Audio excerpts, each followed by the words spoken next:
ये चित्रकूट की मंदाकिनी नदी है और ये चित्रकूट वही स्थान है जहाँ अत्रि ऋषि और माता अनुसुईया रहते थे। यहाँ से 10-15 किलोमीटर की दूरी में वो स्थान है।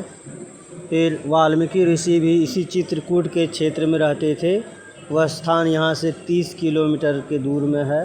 भगवान श्री राम चित्रकूट में जहाँ निवास किए थे वो जगह यहाँ से 3-4 किलोमीटर की दूरी पर कामदगिरी एक पर्वत है। पर्वत के किनारे उन्होंने वास किया था और 10-15 किलोमीटर की दूरी में एक गुप्त गोदावरी नाम का स्थान है जहाँ बड़ी बड़ी गुफाएं हैं। उस गुफा में भगवान श्री राम ठहरे थे। तो कहा जाता है कि गोदावरी नदी जो महाराष्ट्र में बहती है वहाँ भगवान राम के दर्शन के लिए प्रकट हुई थी और वह नदी अभी भी वहाँ थोड़ी सी है। कुंड में जल भरा रहता है। एक गुफे में बहुत अधिक जगह स्थान है, फैला हुआ पूरा पहाड़ के भीतर गुफा है, पर ऊपर पत्थर नीचे भी पत्थर, और एक लंबी गुफा है जिसमें एक घुटना तक पानी जमा रहता है।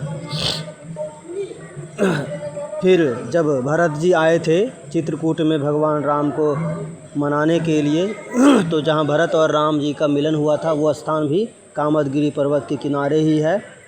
और जो राज्याभिषेक की सामग्री लाए थे जिसमें सभी तीर्थों का जल उन्होंने लाया था, तो वो जल जब राज्याभिषेक नहीं हुआ तो अत्रि ऋषि के कहने पर एक कुएं में डाल दिया गया। उस जगह को भरत कूप कहते हैं। वह कुआं अभी भी है, लोग जाते हैं दर्शन करने के लिए और उस जल से स्नान भी करते हैं, उसको पीते भी हैं।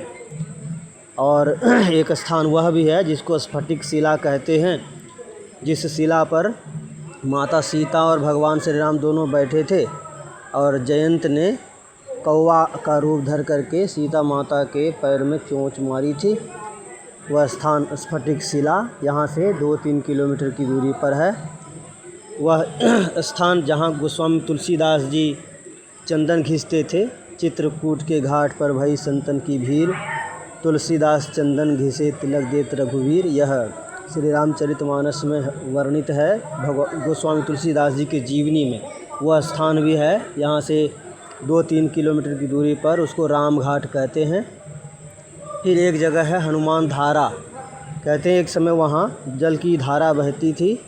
अब वो धारा नहीं है लेकिन एक ऊंचा पर्वत है। पर्वत से ही कहा जाता है कि हनुमान जी वहाँ विश्राम करने के लिए गए थे कभी, तो वहाँ जल की धारा रहने के कारण